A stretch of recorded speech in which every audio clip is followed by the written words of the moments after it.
Fox News alert. It comes from it. Another Fox News alert this morning. House Democrats about to bring a resolution to the floor condemning anti-Semitism. A source telling us that the leadership there wants a vote, and they want it today. Welcome back to America's Newsroom. I'm Sandra Smith. It's rocking today, right? Good morning, Sandra. I'm Bill Hemmer. Any moment now, we're expecting to see House Speaker Nancy Pelosi come out for her weekly briefing. Has not started yet. That resolution certainly will come up. The measure itself is seen as a rebuke of Congresswoman Ilhan Omar, the freshman Democrat under fire for what critics say is clear anti-Semitic remarks. But what will it say, the resolution? And will the resolution pass? Ellison Barber has the latest from Washington for us. Ellison, good morning. Good morning, Sandra. So when the day began, we thought that this resolution was indefinitely delayed. It was not on today's docket. Now, Fox News has told House Democratic leadership plans to hold a vote on the resolution condemning anti-Semitism sometime today. The chairman of the House Foreign Relations Committee indicated that the text of that resolution should be available before noon. The updated version of the resolution is reportedly being drafted by Representatives Cedric Richmond of Louisiana and Jamie Raskin of Maryland. Yesterday, Mr. Raskin told Fox News Democrats are trying to figure out if they should address each and every episode of an outbreak of bias and discrimination or try to have a general articulation about what their values are. We'll see the resolution. I haven't seen the text yet. Most important thing, though, is what we do the day after. I think Democrats are very united in our strong condemnation of hate in any form. One is that we talk about not just anti-Semitism, of course, but Islamophobia, racism, all of the things that I think are dividing this country. If that's what I see, then great. So there's some of what Democrats are hoping to see in the resolution. This resolution is largely seen as a rebuke of freshman Representative Ilhan Omar in recent comments she made claiming supporters of Israel are pushing people to have an allegiance to a foreign country. The resolution condemning anti-Semitism was supposed to be a relatively simple one. The original plan was to vote on it Wednesday, but there was a significant amount of disagreement among Democrats, all of it coming to a head at a caucus meeting yesterday with some Democrats complaining that leadership did not tell members about the resolution. Others disagreeing about whether or not it would be a good idea to name Representative Omar, some saying that it could put her in danger and fuel anti-Muslim bigotry. Others saying the resolution needs to focus on all forms of bigotry, not just anti-Semitism. Sandra? Ellison Barber in Washington, thank you. Another alert now. This news breaking from overnight. The former Trump attorney Michael Cohen facing more scrutiny this morning. There are new questions about his recent testimony, about whether or not he asked about a presidential pardon. And, well, Cohen said he did not during a hearing last week. There's a statement from his attorney, Lanny Davis. Representative Cohen seems to contradict that. Chief White House correspondent John Roberts is running all this down today. Did he lie under oath? I think that's the underlying question. And, John, good morning to you.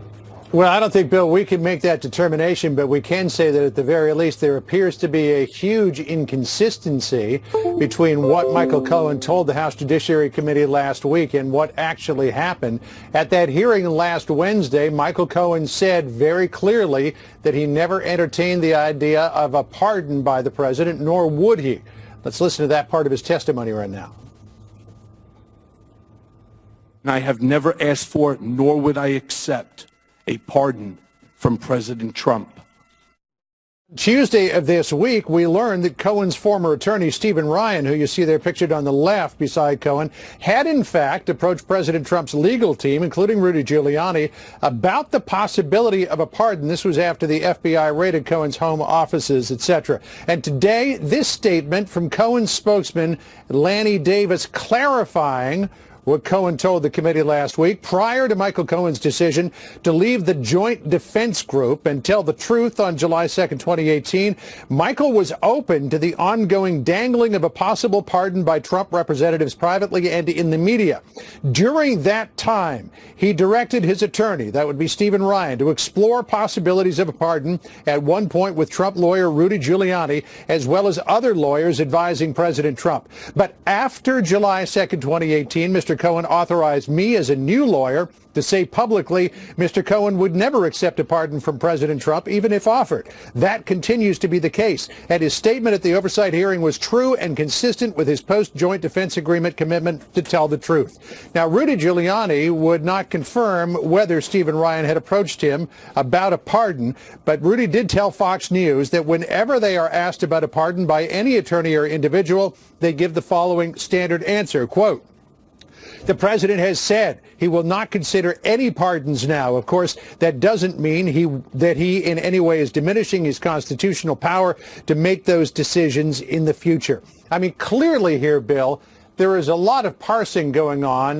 the part of Michael Cohen's representatives, because at no time during that congressional testimony last week, now we do not know what he said in the closed hearings, but in that open hearing, at no time did he say, I never asked for a pardon after July 2nd, 2018, but I did before July 2nd, 2018. He simply said very plainly, as you can see, I never asked for, nor would I accept the pardon from the President of the United States. So we'll see where this goes, but I think a lot of people are going to start making hay about this. Is.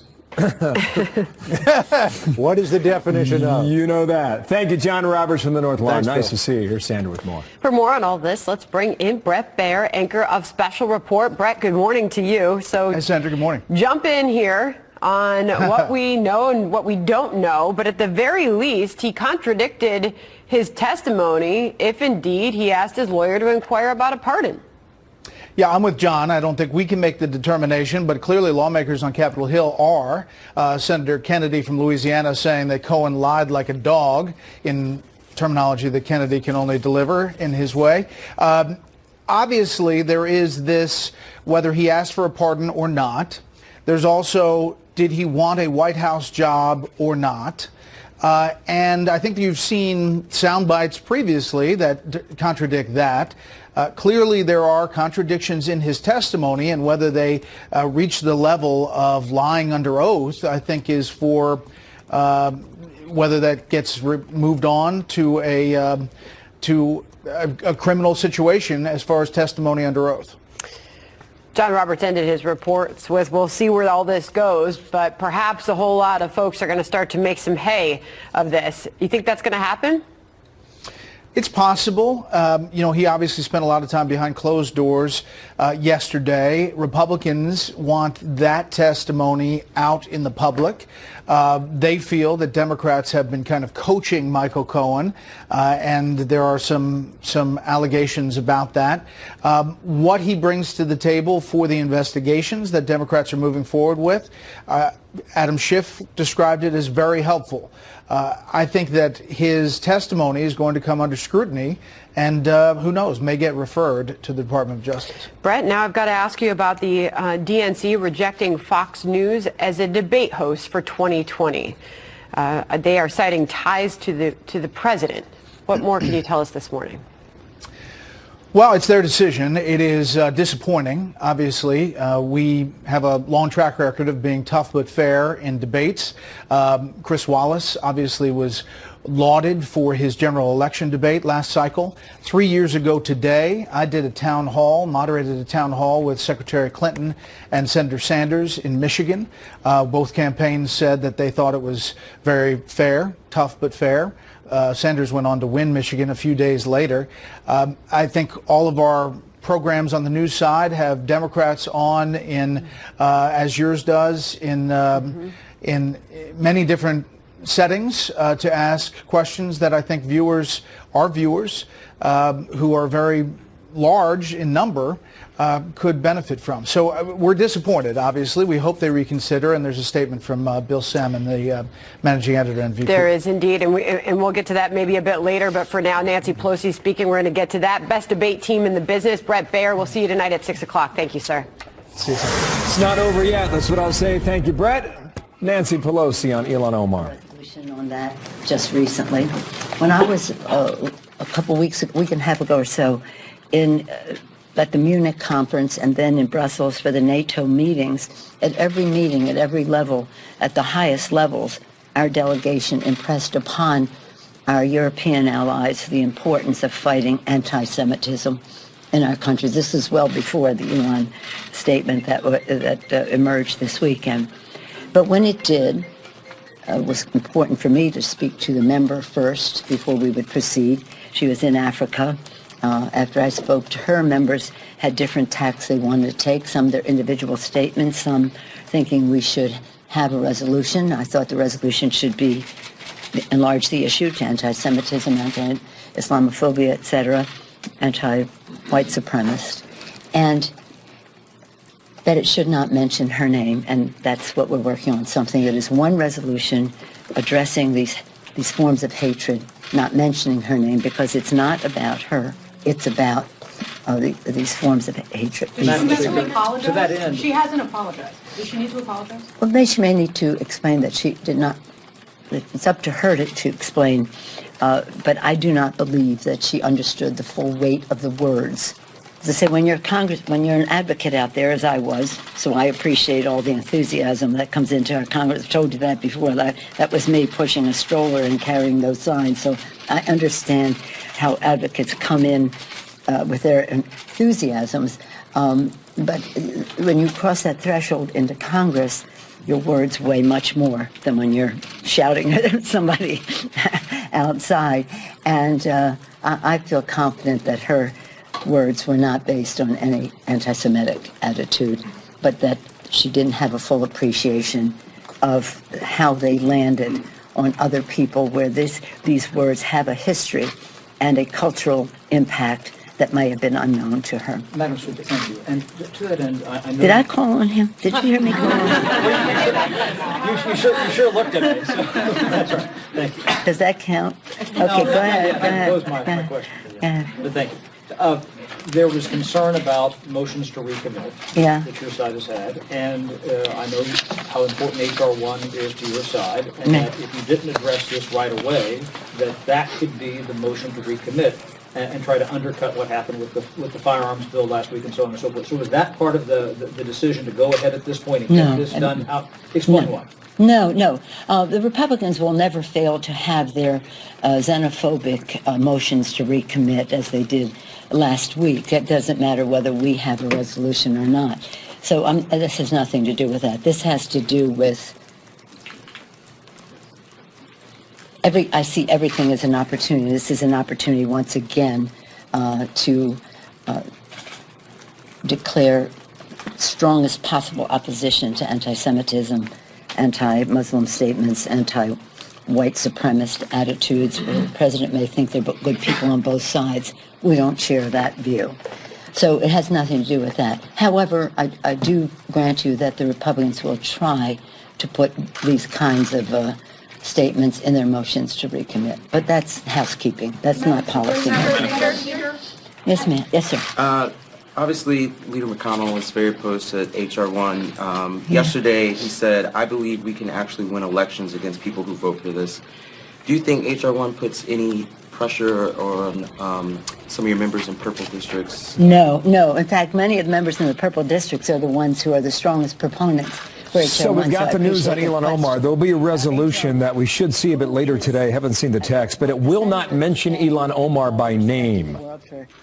His leadership role. He has also said the problem is not that there's too much money in politics, Mitch McConnell said. It's that there's not enough money in politics. Well, we vehemently, completely, thoroughly disagree.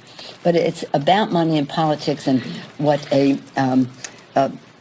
how that destroys the confidence people have in the political process, but also it's about voter suppression. And so whatever they say, what they are voting, when they say they're against H.R. 1, they are against removing obstacles of participation to voting in our country.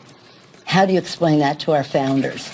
I did everything in my power, founders, to make sure that people did not have access to the polling place, those who were eligible to vote, and to be sure that they could vote and that their vote would be counted as cast.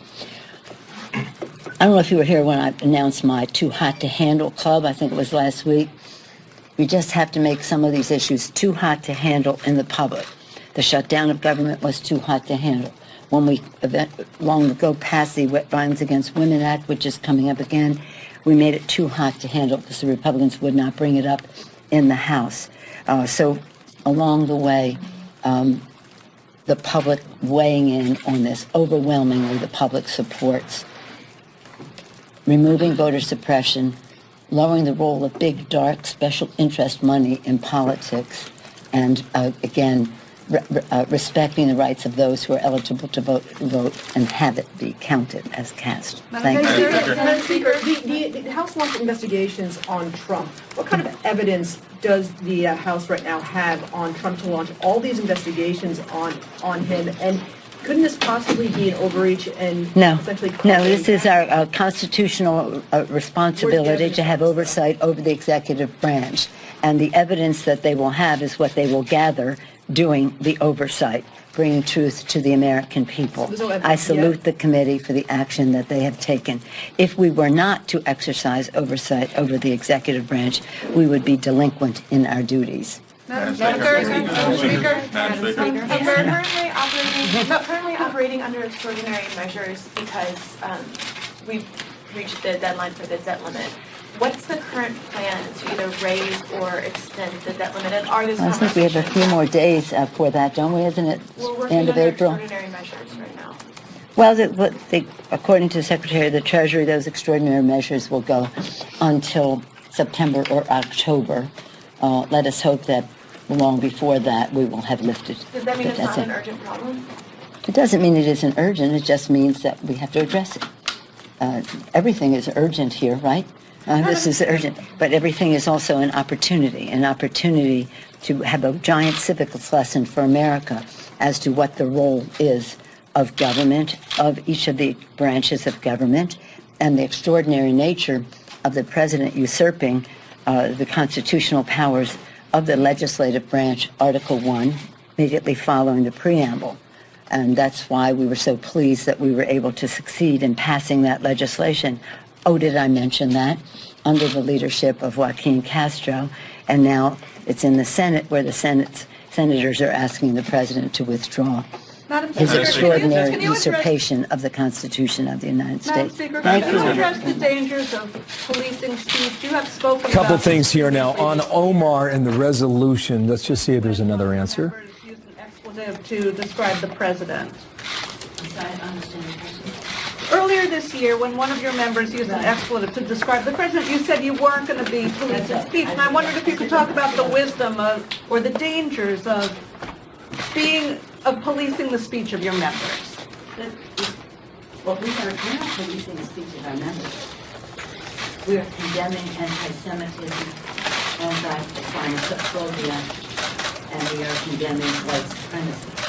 So that is what we are doing.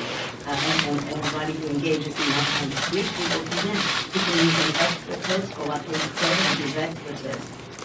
You want to police his language?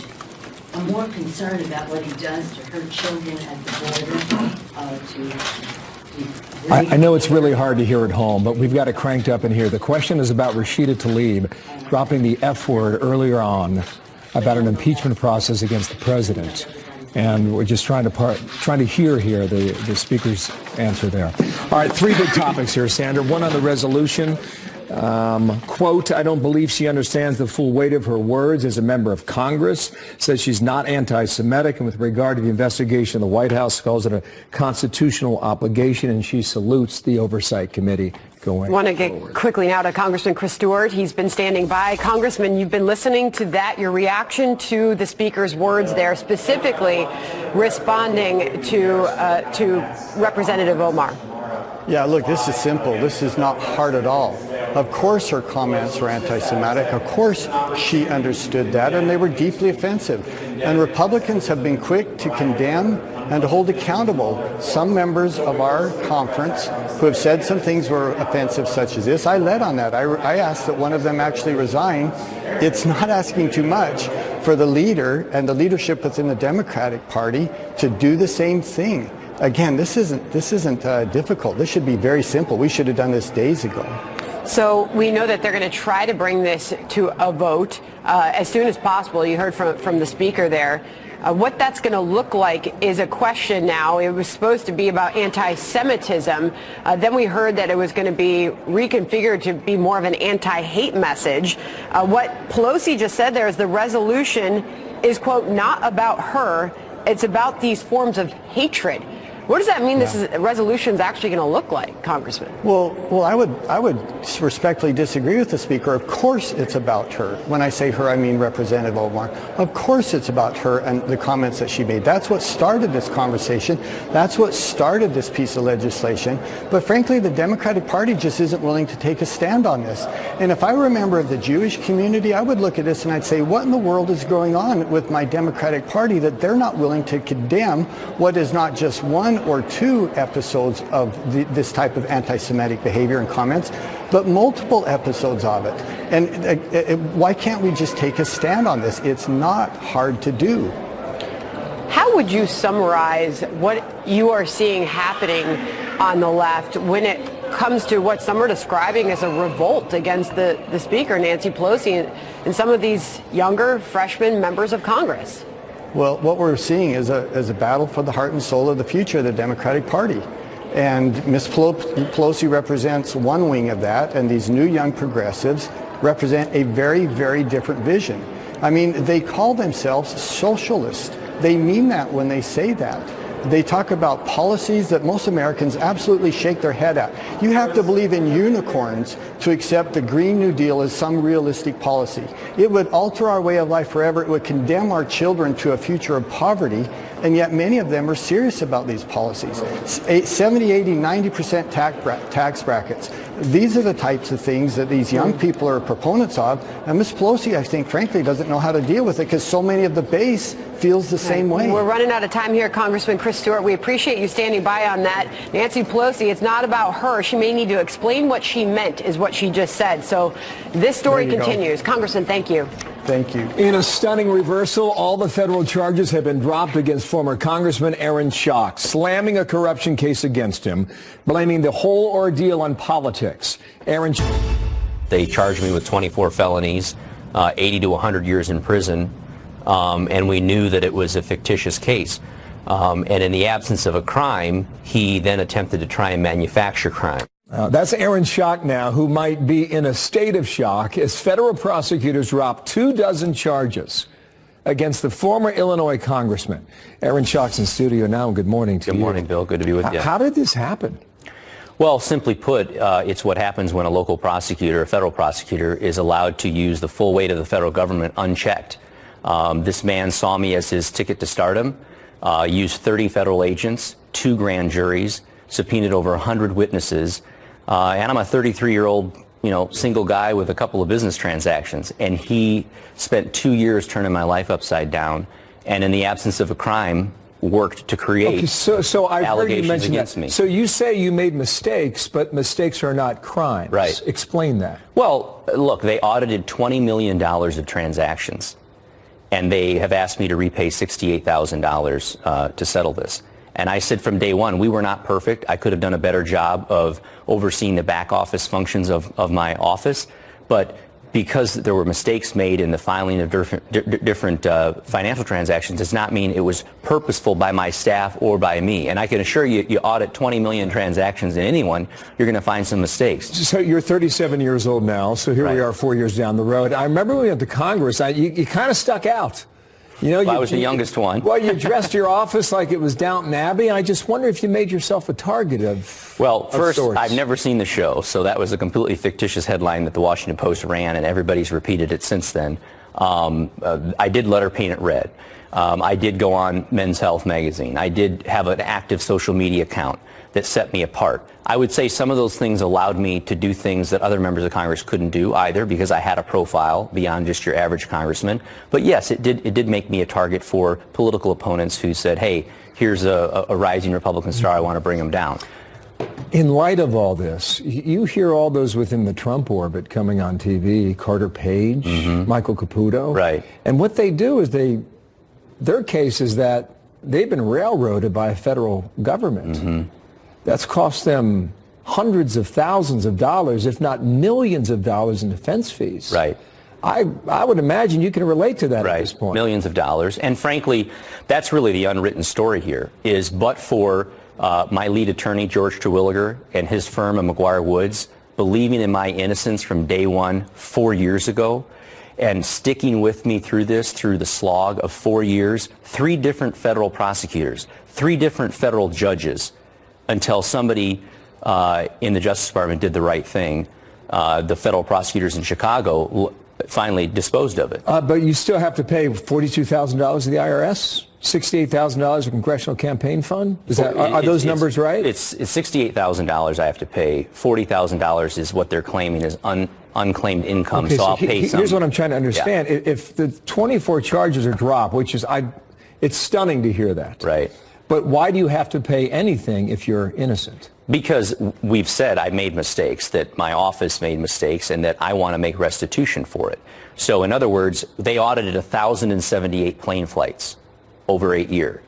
Out of 1,078 plane flights, they identified 2 that they take issue with. I say, you know what? Fine, I'll pay for those 2 flights. And we've done that on every financial mistake. But we're talking 3 different campaign committees, my official office, and my personal funds. So, you know, guilty is, you know, we made some financial mistakes, but those are not crimes. How do you feel now? Well, listen, it's a great burden that's been lifted, and it's the first time in 4 years now I can actually think about the future and not have to worry about the past. Well, good luck to you. Thanks. Aaron Good Shaw, to be with you, Chuck. nice to see you. Yep. Thank you. Thank you. Some breaking news now. Over to Sam. This just coming into our newsroom. Police in Rockford, Illinois, responding to a possible active shooter situation there. Is happening at an extended stay hotel, we're told. Police advising anyone nearby to avoid the area as a precaution at this time. We're going to be following this situation for you and bringing the latest as we get it. Koreans obviously would like to give up as little of their nuclear, biological, and chemical weapons and ballistic missile programs as they could in exchange for very broad sanctions relief, and that's basically what they asked for. The president wasn't buying it. He said, look, we want a big deal. We want the big deal that will give North Korea a bright future, but which results in complete denuclearization. So there's John Bolton, National Security Advisor, earlier today on Fox and Friends. Bolton warning that more sanctions may be coming after the summit fell apart last week. Senator Todd Young, Republican from Indiana, serves on the Foreign Relations Committee. How you doing, Senator? And good morning to you today. Nice to have you. It's good to be with you. What's the next move? Well, look, I think the president did the right thing. He stepped away from the table. It now appears we're prepared to ramp up economic sanctions and resume the campaign of strategic pressure, abandoning the previous campaign of strategic patience, which many administrations successively had adopted. So you have to credit this president with giving us a shot at causing the North Koreans to pull back from weapons development. And I think the answer is to continue pressure in a bipartisan way. You know, these sanctions are crushing him. You know that, right? I think we can admit that. Really strangling his economy. He's looking for some sort of edge economically to get on a better financial footing. But Trump and Pompeo will have none of it. And you have to really wonder who makes the next move. Does Kim get on one knee and come back to the table? Or does Kim fire off a missile or test a rocket sometime over the weekend in the coming weeks? Well, look, we still have arrows in our quiver with respect to ramping up economic sanctions. We need to pressure the Chinese to stop providing food, fuel, and sustenance to the North Korean regime. We need to pressure our other partners there with whom we have strong economic relationships to also help us crank up the economic thumbscrews, if you will, against the North Korean regime. And I think that's what we're going to see in coming weeks. We want to resolve this, of course, not through diplomatic, but through diplomatic and economic means, not through military means. And the only way we're going to do that is to have a credible threat of military force. So our military is in the area as well, so that Kim Jong-un knows that this president is serious. Yeah, I tell you, being in Hanoi last week, I just had one question on my mind the whole time. Is Chairman Kim ready to change? And I don't think we have that answer. Do you? You know, we really don't have that answer. There's the fundamental question of whether he would ever give up his nuclear weapons under any circumstances. That's a question that this president commendably is exploring, and I think we need to explore. Okay. Bill Richardson from earlier on our program today said this about what's happening. I believe that both sides need to reassess their position. I do think that some kind of agreement will be reached, not at complete denuclearization, but it should be at lower levels, the negotiators, not the president. The president should not go into another summit like he did this last time. He might be right about that, but I think the whole idea was to let Kim show what he is willing to put on the table. And you can only do that when you hear it from his own mouth. And I think that's what happened last week. I talk about the Green New. Do you just want to say something about that? Well, look, I respect Bill Richardson and his service to our country, but he's been part of those lower level negotiations in the past. And what have we seen? We've seen continued weapons development, and it's sort of loosey pulling away the football. And this president recognizes we need a game changer, and he's been part of that. So I commend him for that. Thank you, sir. With respect to the Green, go ahead. The Green New Deal. Let me just set it up for you, because Politico writes about it the following way. Senate Democrats have figured out how to dodge Republican attempts to trap them on the Green New Deal, vote present, then attack GOP lawmakers as anti-science climate deniers. But the strategy puts Democrats in the awkward position of backing away from a proposal that has garnered support from a half dozen of the party's senators running for president. How do you see that, sir? That's a pretty weak-handed strategy. This thing's going to cost $95 trillion. That's 65 grand per American household per year. Now, I can tell you Hoosier families certainly aren't prepared to pay for that. They're not prepared to ride their bikes to work or tear down their houses and rebuild them in the way that this plan would have them do so. They're not prepared to abandon air travel to go visit with family members. So look, I'm all for protecting our environment. It's something I care deeply about, and we in Indiana do a really good job with respect to our conservation efforts. But we don't have to destroy our environment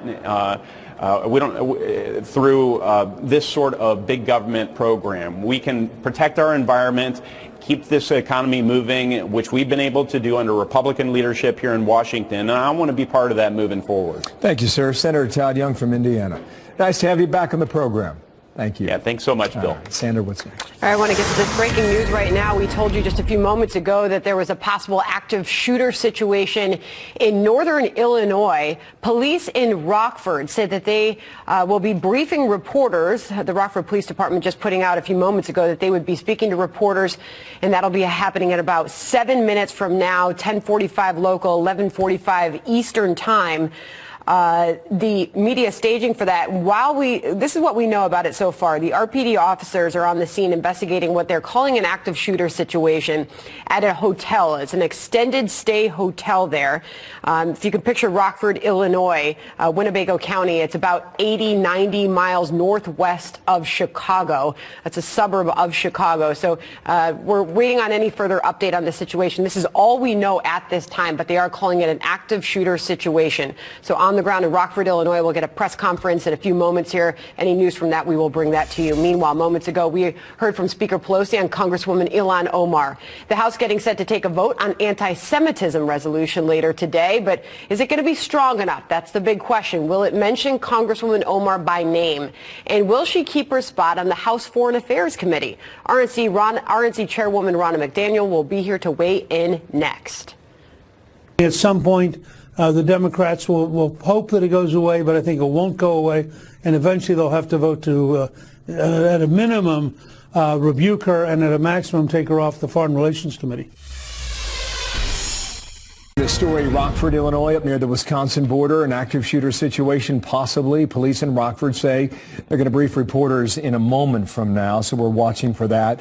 Responding to a possible shooter at a hotel, so northwest of Chicago, and we'll bring you updates when we get it here on that breaking news. I don't think that that the Congresswoman is perhaps appreciate the full weight of how it was heard by other people, although I don't believe it was intended in any anti-Semitic way. It should not mention her name, and that's what we're working on, something that is one resolution addressing these forms of hatred, not mentioning her name, because it's not about her.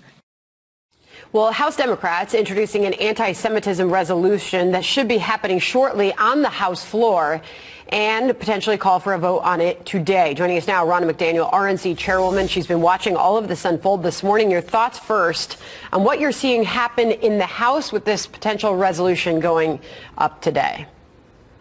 Well, I think it's shameful that Democrats cannot condemn Congresswoman Omar for her comments. And this isn't just one isolated incident. This is a pattern of her remarks going back to 2012, the anti-Israel remarks, the anti-Semitism that she continues to push forward.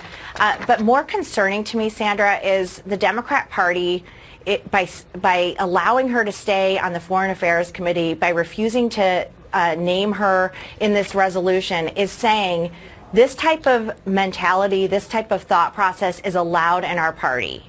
It can exist in our party because we refuse to condemn it. And that, I think, is frightening for our country. And let's be very clear. Anti-Israel is code for anti-Semitism. And that is what Ilhan Omar has been pushing. Some 2020 Democratic candidates are coming out in defense of Omar, including Bernie Sanders. He issued a statement about this, saying anti-Semitism is a hateful and dangerous ideology which must be vigorously opposed in the U.S. and around the world. We must not, however, he writes, equate anti-Semitism with legitimate criticism of the right-wing Netanyahu government in Israel. What I fear is going on in the House now is an effort to target Congressman Omar as a way of stifling that debate. That is wrong, Bernie Sanders writes. And this is as Nancy Pelosi just held a news conference. I don't know if you were listening to that. But she suggested that maybe she didn't know the extent or the weight of her words. Well, this is a grown woman. She's a congresswoman from Minnesota. She is perfectly capable of understanding the extent of her words. She has done this twice in the past month. In 2012, she called Israel pretty much evil. She's now used these anti-Semitic tropes. It is frightening that the Democrat Party cannot condemn this on its face. Once you allow this anti-Semitism to seep into your mindset and your party, it can grow. You need to stop it at the outset, which is what Republicans did with Steve King by removing him from all of his committees when he made these types of statements, by putting a resolution on the floor to condemn him, a resolution that every member of the House voted for except for one. Steve King even voted against himself. So Democrats, by watering this down and excusing this behavior, are saying this is allowed in our party. We are now going to allow this type of anti-Semitic, anti-Israel thought process and belief system in our party, and we're going to not only allow it in our party, we're going to put it on the Foreign Affairs Committee. What do you think is going on here with these young congressmen and sort of this revolt against Nancy Pelosi and the continued back and forth we see? Obviously, the latest update was what we just heard from Nancy Pelosi, but this has been going on for a while now. Well, the energy with their party right now is with Ilhan Omar and AOC and Rashida Tlaib. And it's interesting to see that Nancy Pelosi and some of the stronger members of their party that have been in leadership for so long are not fighting against some of these ideals that they're putting forward that are ideals that are against the Democrat Party traditionally. I mean, the Democrat Party was for moving the embassy to Jerusalem. Chuck Schumer was against the Iran deal because Iran has said we're going to wipe Israel from the face of the earth. When the president pulled out of it, suddenly he was for it. So you're seeing this shift in the Democrat Party. I think it's frightening. I think it's wrong for our country. And you're seeing their leadership refusing to stand up to where this energy is in this party. And it's something that I think is changing our country. AOC putting this Green New Deal forward, saying let's support people who are unwilling and unable to work. Now Ilhan Omar, Rashida Tlaib with her outrageous comments against the president. Where's the leadership in the Democrat Party? Where's Nancy Pelosi? Well, we just heard from her a few minutes ago, and she said that the House will vote on all forms of hatred, but not, this resolution will not specifically address Omar by name. And that shift that you're describing, Rana, what will the Republican strategy be to take that on in 2020? Well, it's interesting to see all the 2020 candidates on the Democrat side embracing this, embracing the Green New Deal, refusing to condemn the egregious comments by Ilhan Omar. So we're going to take that to the American people. The Democrat Party wants to radically change the way America works. They want to turn us into a socialist nation. They want a total government takeover. And the Republican Party recognizes that democracy has worked for decades, hundreds of years. We need to continue down this path of prosperity. Jobs are coming back. Wages are up. It is going to be a stark contrast between what do you want for America, socialism or democracy. At CPAC, we quickly saw that theme developing, that the target being socialism, but obviously this is also emerging as a big message for all of you on the right to target Democrats at this point. So we'll see where all this goes. What do you think happens with this vote, by the way, Rana? Well, I think they've watered it down. I think if you can't pass a resolution naming the member who has caused this resolution to be adopted in the first place, you're not taking a leadership position. My guess is they've found some type of compromise to put a watered-down resolution on the floor that will pass, but it has no teeth in it, and it certainly hasn't condemned Ilhan Omar for her behavior, which has been systemic and a pattern, and it really reveals how she believes, and I think it's more frightening that Democrats are saying we are allowing this belief system to exist in our party, and we're going to put her on the largest or the most powerful committee, Foreign Affairs, which shows a seismic shift in the Democrat Party in their dealings with Israel. Ronna McDaniel, chairwoman of the RNC, appreciate it. Thank you. Thank you. Outnumbers coming up next. Quick preview.